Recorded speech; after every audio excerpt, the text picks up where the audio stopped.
So before I start, I do want to give honor to all the quiz masters, coaches, Brother Lytle, everyone that's been such a great encouragement and help this year. So I want to talk about the shift in the wilderness today. So I'm going to start with Mark 1:12 through 14. And immediately the Spirit driveth him into the wilderness. And he was there in the wilderness 40 days, tempted of Satan, and was with the wild beasts, and the angels ministered unto him.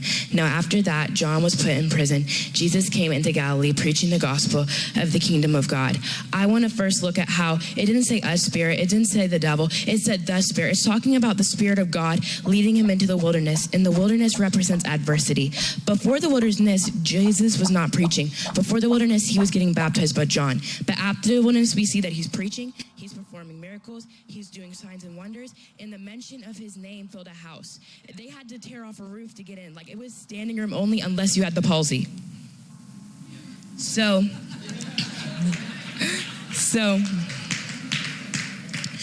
it seems that he was tempted by Satan, but Satan doesn't just tempt you with like horns and a red tail and a red suit. Satan can tempt in people that we love and that love us. There's a specific type of crab, and it can get out of any cage, any box that you put it in. But if you put more than one in one box, they will not escape because they drag each other down if they try to escape and eventually kill each other. This is dangerous. Another example is my family in Georgia. As you guys know, or so you might not, that over there is actually my stepmom, but she treats me like my biological mom. My biological mom lives with my brother in Georgia, and I love them dearly, but when I go down to visit them, sometimes they do things that I don't agree with. So I'll say, like, I don't want to do this, and they'll be like, well, you're not too good for this, and everybody gets addicted with this, and everybody struggles with this, so you might as well just do it.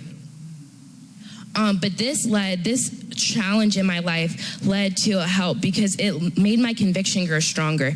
And people in my neighborhood started to notice my conviction, and they wanted what I had. And I'm not bragging, but people in my neighborhood started coming to church. People started getting baptized. People started coming to my youth group, and they wanted to keep coming, and they're still coming today. And it's people that, like, I didn't even know they would want to. So, like, people at my school, people in my neighborhood. So it was a great help, and it encouraged me. So next, I want to talk about the 3 core values that I've learned from Bible quizzing. The first one is commit. Commit means doing something after the mood that you set it in has left you. So, for example, there's days that you don't want to study. You're like,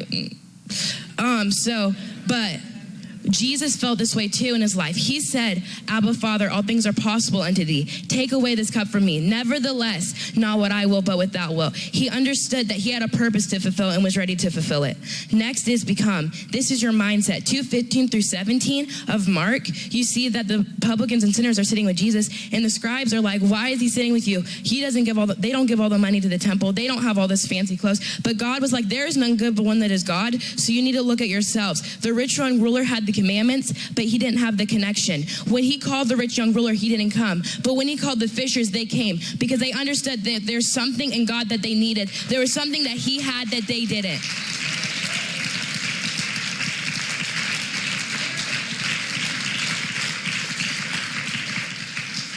And this leads to success. Success is progress. It's not trophies or ribbons, but these are all awesome. But success is progress through progressively getting closer to God. The fishers, when you think of them, a lot of times they're cursing. They're doing bad things. But progress is what God wanted. Even when they made mistakes, it was progress that he was looking for. So even if they made mistakes, he was still ready to be there for them. So in conclusion, the God of Mark showed me 3 things.